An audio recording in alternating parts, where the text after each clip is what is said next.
Manalmedu weatherman வானிலை ஊடக நேயர்களுக்கு விடியற் காலை வணக்கங்கள். இன்று டிசம்பர் மாதம் 27ஆம் தேதி, மார்கழி மாதம் 12ஆம் தேதி, வெள்ளிக்கிழமை காலை வணக்கம். இதுவரைக்கும் நம்ம சேனலை சப்ஸ்கிரைப் பண்ணாதவங்க சப்ஸ்கிரைப் பண்ணிங்க. தொடர்ந்து அறிக்கைகளை பெற பெல் ஐக்கானை அழுத்தி ஆல் எனேபிள் பண்ணிட்டீங்கன்னா தொடர்ந்து அறிக்கைகள் உடனுக்குடன் உங்களுக்கு வந்துடும். அறிக்கை உண்மையானதாக தெரிஞ்சிச்சுன்னா உங்களுடைய நண்பர்கள், உறவினர்கள் மற்றும் எல்லாருக்கும் சொல்லி அவங்களையும் பார்க்க சொல்லுங்கள். சப்ஸ்கிரைப் சொல்லுங்கள், லைக் பண்ண சொல்லுங்கள், ஷேர் பண்ண சொல்லுங்கள். லைக் பண்ணுங்கள், ஓகேங்களா? இப்போ அறிக்கைக்கு போய்டுவோம். ரைட். நேத்தியனால் அறிக்கைக்கு போட முடியல, கொஞ்சம் ஒரு ஒரு கண்டோலன்ஸ் ஒன்று சென்னையில். அதுக்கு போயிட்டு வரனால் அதுக்கான சுச்சுவேஷன் அங்கே இல்லை, போட முடியல. பெரிய விஷயங்களும் ஒன்றும் நடந்துடலை. இப்போ நம்ம ஏற்கனவே பழைய இதில் சொன்ன இதே தான் நடந்துச்சு. அதனால் சென்னைக்கிட்ட வந்து பாண்டிச்சேரிக்கிட்ட எப்படி எங்கே கரையை கடந்ததுன்னு சொல்ல முடியாத அளவுக்கு கரையெல்லாம் கிடக்கல. அது தாழ்வு பகுதி வந்து ஒரு அகடாக தாழின்னு சொல்லுவாங்க, தாழி அமைப்புன்னு. இப்போ ஒரு தாழி அமைப்பாக இப்போ இது வந்து டெல்டா மாவட்டங்கள்லேருந்து அந்த பாண்டிச்சேரி வரைக்கும் உள்ள பகுதியில் நிலவிட்டு இருக்கு. அதனால் காற்றுக்கு விதல் வந்து மேற்கேயும் கொஞ்சம் வடக்கேயும் விழுது. அதனால் அதுக்கு பல காரணங்கள் இருக்குது. அதாவது வந்து காற்றுக்கு விதல் வந்து ஏன்னா குளிர்காற்றும் வெப்பங்காற்றும் இணையிற இடம் வந்து எங்கே இருக்கோ அங்கே தான் மழை பெய்யும். அதெல்லாம் உங்களுக்கு தெரியும். தொடர்ந்து நீங்கள் பார்த்துட்டு இருந்தீங்கன்னா உங்களுக்குலாம் தெரியும்.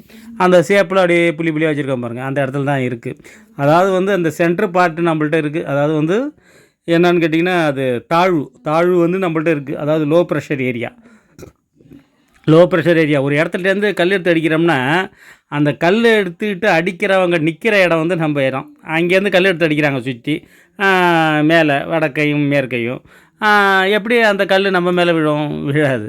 அவங்க வந்து இன்னும் கொஞ்சம் மேற்க நகர்ந்து கொஞ்சம் போயிட்டாங்கன்னா அவங்க அங்கேருந்து அடிக்கிறப்ப கல் நமக்கு விழும். ரைட்டுங்களா? அதனால் இன்னும் கொஞ்சம் மேற்க நகர்ந்த பிறகு தான் நமக்கு மழை வரும். ரைட்டுங்களா? அதனால் அந்த லோ ப்ரெஷர் ஏரியாவில் நம்ம இருக்கோம். சுற்றி உள்ள இடத்துல மழை பெஞ்சிட்டு கொஞ்சம் நகர்ந்து போகணும் அந்த தாழி. ரைட்டுங்களா? ஆனால் நிச்சயமாக மழை இருக்குது. நம்ம ஏற்கனவே சொன்ன விஷயங்கள் இது. கிறிஸ்மஸ் கொண்டாட்டங்களுக்கு மழை இடையில இல்லைங்களா? ஆனால் சென்னையில் வந்து இருந்துச்சு, அது மறுக்க முடியாது. வில்லிவாக்கத்தில் 4 சென்டிமீட்டர் மழை, அதாவது அதிகபட்சம். ஏன்னா நான் வில்லிவாக்கத்தில் அன்றைக்கி நான் இருந்தேன். ரைட்டு. டிசம்பர் 25, 20 தொடங்கி 26, 27 இன்னும் 26 மழை பெய்யலையே சொன்னீங்களே. 25 சென்னையில் பெஞ்சிச்சு, டெல்டாவில் பெய்யலை. ரைட்டு தானே? உண்மை ஒத்துக்கிட்டு தானே ஆகணும். அதனால் வந்து பெய்யலை. அதுக்கு காரணம் என்னென்னா சென்ட்ரு பாயிண்ட் இங்கே இருக்குது. நாளைக்கு, அதாவது இன்றைக்கி வந்து மழை பெஞ்சிடும் நிச்சயமாக. நாளைக்கு 28ஆம் தேதி. இன்றைக்கி யாராவது வந்து ஆஃபீஸ் போகிறவங்க மழை இல்லை அப்படின்ட்டு போகாதீங்க. நிச்சயமாக டெல்டா பகுதியில் இருக்கிறவங்க, ஏன்னா எக்ஸாம் நடந்துகிட்ருக்கு. அதனால் வந்து இந்த ரெயின் கோட்டு, கொடை இதெல்லாம் கொஞ்சம் எடுத்துகிட்டு போங்க. ரைட்டுங்களா? அதனால் மதியமே மழை இருக்கலாம், பகல்லையே மழை இருக்கும். அதனால் சொல்கிறேன். அதனால் மழை இருக்குங்கிறது இருக்குது. அப்படி இப்படிமா இருக்கும். பெரிய பாதிக்கிற மழையெல்லாம் இருக்குது. மழையாலெல்லாம் பெருசாக பாதிக்கலைங்க. நான் சொல்கிறேன் அந்த விஷயத்தை அப்புறமா. அதனால் டிசம்பர் 29, 30, 31 சொல்லிட்டோம்ல. 29 விட்டுருங்க. 30, 31, 1, 2, 3 கூட விட்டுருங்க. ஒரு நாள் முன்னாடி விட்டுருங்க, பின்னாடி விட்டுருங்க. டெல்டா 10 மாவட்டங்களில் கொஞ்சம் கனமழை வாய்ப்பு இருக்க தான் செய்யுது. ஜனவரி 8, 9, 10, 11 அது வந்து கீழ் லேட்டிடியூடில் போகிறதாக காட்டுது. அதாவது கீழ் அச்சரேகையில் இலங்கைக்கு கீழே தென்னிலங்கையை ஒட்டி குமரிக்கடல் வழியாக போகிறதாக காட்டுது. கொஞ்சம் மேலே 1 டிகிரின்னா உங்களுக்கு தெரியும். 111 கிலோமீட்டர் அச்சரேகையாக இருந்தாலும் தீர்க்கரேகையாக இருந்தாலும் 1 டிகிரி 1/2 டிகிரி மேலே ஏறி லேசாக வந்துச்சுன்னு வச்சிங்களேன், ஒரு காட்டிட்டு போயிடும். அதனால் மழைங்கிறது கீழே அச்சரேகையில் போனாலும் காற்றுக்கு விதல். அதாவது பாண்டிச்சேரிக்கிட்ட அந்த அகடு இருக்கிறப்பயே வடக்கு ஆந்திராவில் மழை பெய்யுது. அதனால் வந்து கீழே அச்சையில் போகணும்னு அதிலும் நம்ம அலட்சியமாக இருந்துட முடியாது. நம்மள்கிட்ட வரணும்லாம் அவசியம் இல்லை. அதனால் கடுமையான மழை இருக்கும். இது வந்து நம்ம வந்து இதாக பார்க்குறோம். நம்ம சொன்னதெல்லாம் சரிதானான்னு சொல்லிவிட்டு நம்மளை நாமே ஆய்வு செஞ்சு பார்க்குறோம். 3/12 போட்டது கிட்ட சரியாக தான் சொல்லியிருக்கோம். அந்த ஒரு திருப்தி. ரைட்டுங்களா? ஏன்னா வடகிழக்கு பருவமழை முடிகிற கட்டத்துக்கு வரப்போகுது. 31ஆம் தேதியோட அஃபிஷியலாக வடகிழக்கு பருவமழை முடிஞ்சு போயிடும். அதுக்கப்புறம் வர்றது ஜனவரி மாதம் பெய்ய போகுதில்ல, அதெல்லாம் வந்து குளிர்கால மழையில் தான் சேரும். ரைட்டுங்களா? இந்த லட்சணத்தில் மேட்டூர் வேறு நம்பி போயிடுச்சு. மேட்டூர் நம்பி சுத்தமாக தண்ணி திறக்காமல் இருக்க போகிறது இப்போ தான் நினைக்கிறேன். குடி தண்ணிக்கு மட்டும் ஒரு பிரச்சனையும் இல்லை. அதனால் குருவைக்கு கொஞ்சம் முன்னாடியே தண்ணி திறப்பாங்கன்னு நினைக்கிறேன். ரைட்டுங்களா? இந்த பனியால் என்னென்னா நிறைய பூச்சிகள் இப்போ பயிரில் வருது. இப்போ வந்து நிலக்கடலை விதைக்கிறவங்க இருக்காங்க, உளுந்து பயிர் விதைக்கிறவங்க, அவங்களுக்கெல்லாம் ஒரு தெளிவான ஒரு இது கொடுக்க முடியல. அதுதான் இப்போ பிரச்சனையே. அதனால் பொங்கல் வரைக்கும் நிச்சயமாக உளுந்து பயிர் டெல்டா மாவட்டம், எஸ்பெஷலி டெல்டா மாவட்டங்களில் விதைக்க வேண்டாம். அதனால் 91B நீங்கள் இன்வெஸ்ட் பார்த்தீங்கன்னா கிடைக்காது. ஏன்னா முடிஞ்சு போச்சுன்னு சொல்லிட்டாங்க. அதனால் ECMF எதுக்கிட்ட வந்திருக்கு அப்படிங்கிறத பார்த்தோம்னா ஒரு கோடாக, அதாவது தென் மேற்காக ஒரு கோடு, வடகிழக்கிலேருந்து தென்மேற்காக ஒரு கோடு கிச்சம்னு எப்படி இருக்குமோ அந்த மாதிரி அது கீழே இங்கே வர்றதா காட்டுறாங்க. அதுதான் நடந்துக்கிட்டு இருக்க ஒரு தாழியாக இருக்கிறது. அது வந்து இன்றைக்கி இன்றைக்கி மதியத்துலேருந்து மழையை தொடங்க ஆரம்பிச்சிடும். நான் சொன்னேன்னே, நம்ம கல் எரியிற இடம் வந்து நம்ம இடம், நம்ம அங்கே இருந்துக்கிட்டு தான் அது கல் எரிஞ்சிக்கிட்டு இருக்குது. அந்த தாழி அதுக்கு நவுந்து போனால் தான் நம்ம மேலே கல் விழும். நம்ம இடத்துலேருந்து சுற்றி கல் எரிஞ்சிக்கிட்டு இருக்குது. ரைட்டுங்களா? அதனால் வந்து நமக்கு வந்து நிச்சயமாக வந்து கல் விழுற மாதிரி மழை தண்ணி விழும். ரைட்டுங்களா? அதனால் வந்து இது முடிஞ்சிடுச்சுன்னா அடுத்தது 29 கூட கிடையாது, 30 நைட்டு அடுத்த நிகழ்வு வந்துடும். அது வந்து 92B இன்வெஸ்ட் 92Bன்னு சொல்லிட்டு நம்ம சர்ச் பண்ண வேண்டியிருக்கும். அடுத்தது இன்வெஸ்ட் 93B, அதான் 8ஆம் தேதி வர்றது. அதாவது வந்து ஜனவரி 8ஆம் தேதி. ஜனவரி 14 பொங்கல், 13 போகியல். அது வரைக்கும் மழை இருக்கும். இதில் என்ன பிரச்சனைன்னு கேட்டிங்கன்னா, இந்த பொங்கல் வியாபாரம், வாழைத்தாறு, கரும்பு, அதாவது தமிழர் பண்டிகை, அது வந்து அதாவது எங்கள் தாத்தா சொல்லுவாங்க, அதாவது வந்து 1000 பொங்கல் வரலாம், ஒரு தீபாவளி வரக்கூடாதுன்னு. அதனால் அதுவும் இல்லாமல் பொங்கல் வந்து 4 நாள் செலிப்ரேஷன், தீபாவளி ஒரு நாள் செலிப்ரேஷன். அதனால் வந்து இந்த செலிப்ரேஷனு கொஞ்சம் இடைஞ்ச பண்ணுமோ அப்படிங்கிற ஒரு இது இருக்க தான் செய்யுது.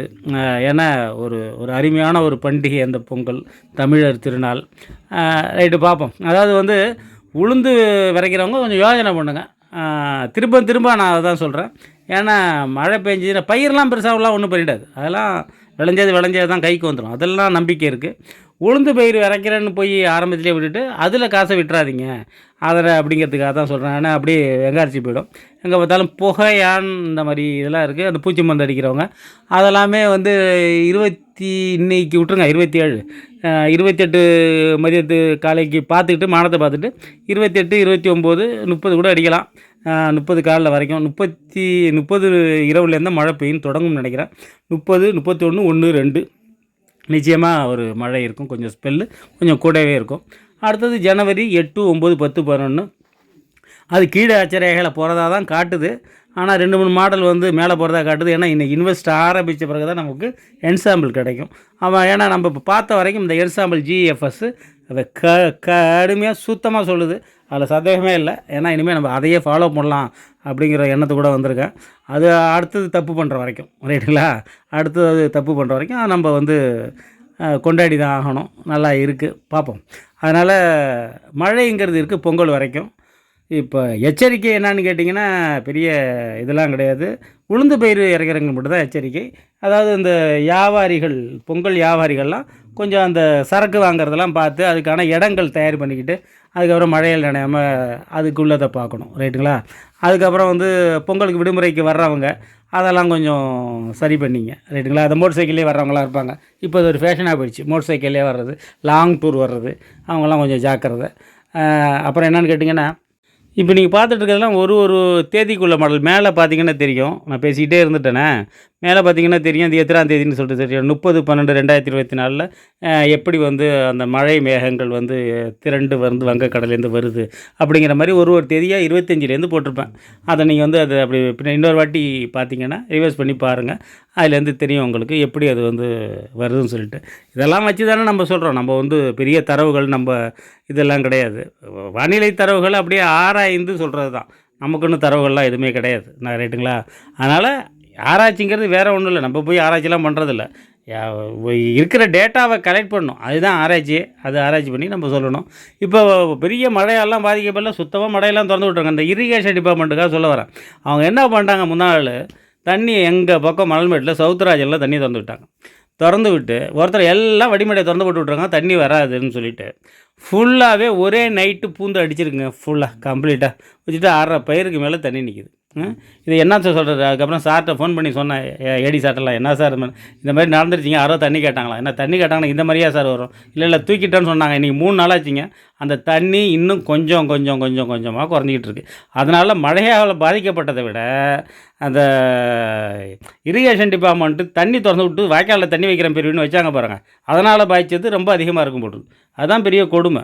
அதை இயற்கையை பாதிக்கலை, செயற்கையாகவே அந்த பாதிப்பை அவங்க உண்டாக்குறாங்க. என்னத்தை நம்ம சொல்கிறது, அதை எப்படி அதை வந்து கண்ட்ரோல் பண்ணுறதுனே தெரியல. இவ்வளோவுக்கும் நமக்கு வந்து இதை பற்றி விஷயங்கள் தெரியும், தெரிஞ்சே இந்த மாதிரி இருக்குது. இதை நாங்கள் பதிவு பண்ணியே வேணும். ஏன்னா நிறைய பேருக்கு அந்த மாதிரி தண்ணி கொண்டு போச்சு. அதனால் வந்து எப்படி சொல்கிறது தெரியல. ஒரு ஒரு புரிதல் இல்லாமலே நடக்குது. தண்ணி வேணுங்கிறப்ப தண்ணி கொடுக்கறதுக்கு ஆள் இல்லை, தண்ணி வேணாங்கிறப்ப இருக்கிற தண்ணியை திறந்து விட்டு மீன் பிடிக்க திறந்து விட்றாங்கன்னு சொல்கிறாங்க. அவங்க மேலே குற்றச்சாட்டாக சொல்கிறாங்க. இதெல்லாம் எப்படி சொல்கிறது, நம்ம இதெல்லாம் என்ன நடந்து போச்சு, இனிமேல் பண்ண மாட்டாங்கன்னு நம்புவோம். ரைட்டுங்களா? ஏன்னா தண்ணி வேணுங்கிறப்பெல்லாம் விடலை, தண்ணி வேணாங்கிறப்ப விட்டு ஃபுல்லாக தண்ணி அடித்து கெட்டக்க எங்கே பார்த்தாலும். ரைட்டுங்களா? அது வந்து சீக்கிரமாக வடிய மாட்டேங்குது. ஏன்னா அவ்வளோ கஷ்டப்பட்டு தண்ணியை வடிய வச்சுருந்தா அவங்க தண்ணியை பிடிச்சி விட்டாங்க. ஏன்னா மடையை அடைச்சி வச்சுருக்காங்கன்னு கேட்பாங்க. இல்லை, யாருமே அடைக்கலை, நான் மட்டும் இல்லை, நிறையா பேர் அந்த மாதிரி. ரைட்டு, அது போகட்டும். அதனால் வந்து இனிமேல் மழையால் ஒரு பெரிய பாதிப்பு இருக்காது அப்படின்னு சொல்லிட்டு நம்புவோம். இந்த உளுந்து பயிர் விதைக்கிறது மட்டும்தான் பிரச்சனை. அதனால் இன்றைக்கி மழை இருக்குது. அதுக்கப்புறம் 30, 31, 1, 2, அதுக்கப்புறம் ஜனவரி 2021, அதாவது புத்தாண்டு, ஆங்கில புத்தாண்டு மழையோடு தான் பொங்கலுக்கு முன்னாடி பொங்கலுக்கு இடையூறு கொடுக்கும் மழை. அதாவது ஜாமான் வாங்கிறதுக்கு வியாபாரிகளுக்கெல்லாம் கொஞ்சம் இடையூறு கொடுக்கும். பொங்கலுக்கு அப்புறம் கீழேட்டூரில் மழை இருக்குது, லேசாக சாரல் தூரலோடு அப்படியே போயிடும். அது ஒரு பெரிய பிரச்சனை பண்ணாதுன்னு தான் நினைக்கிறேன். இது வந்து 6/1/2025 எப்படி வருது பாருங்கள், 6ஆம் தேதியே வருது. அதெல்லாம் கொஞ்சம் அப்புறமா கீழே போகிறதுல போகிறதா காட்டுது. அதனால் வந்து மழைங்கிறது இருக்குது. இன்னொரு 10 நாள் அப்படியே பார்த்துட்டு இந்த பூச்சி மருந்து அடிக்கிறதுல அதெல்லாம் எப்போன்னு பார்த்துக்கிட்டு வானிலை அறிக்கையை கொஞ்சம் கேட்டுக்கிட்டு இருங்க. இது வரைக்கும் கேட்டது முக்கியம் இல்லை, இனிமேல் கேட்குறது. ஏன்னா உளுந்து பயிர், அதாவது வந்து ஒரு செலவில்லாத காசுன்னு சொல்லுவாங்க உளுந்து பயிர். அதனால் வந்து அதை வீணடிக்காமல் கொஞ்சம் முன்னாடி பின்னாடி போனாலும் பரவாயில்ல, பொங்கலுக்கு அப்புறம் விதைக்கலாங்கிறது என்னுடைய தாழ்மையான கருத்து. அதே மாதிரி அந்த கடலை போடுறவங்க கொஞ்சம் பேர் போட்டிருக்காங்க, அதெல்லாம் முளைச்சி களை வெட்டிகிட்டு இருக்காங்க, அவங்கெல்லாம் பரவாயில்ல.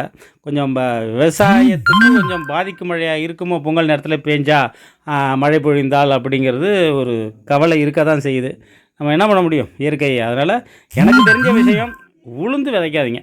திரும்ப திரும்ப திரும்ப திரும்ப சொல்கிறேன், பொங்கல் வரைக்கும், பொங்கலுக்குள்ளே உளுந்து விதைக்கிற நல்லா தான் இருக்குது வானம். அதனால் நீங்கள் பாட்டுக்கு சொல்லிகிட்டே இருப்பீங்க, போட்டு எங்கள் பயிரை கெடுத்துடாதீங்க, எங்கள் டைம் போயிடுச்சுன்னா அதுக்கப்புறம் உளுந்து காய்க்காது, அப்புறம் தென்னலில் தான் அது பூ வைக்கும், இவ்வளோ விஷயம் பேசுவாங்க. அதுக்காக தான் சொல்கிறேன் நான் திரும்ப திரும்ப என்னால் முடிஞ்ச விஷயங்கள் இவ்வளோ தான், உங்களை வந்து திருப்திப்படுத்துறது. ரைட்டுங்களா? புரிஞ்சிருப்பீங்கன்னு நினைக்கிறேன். நன்றி, வணக்கம்.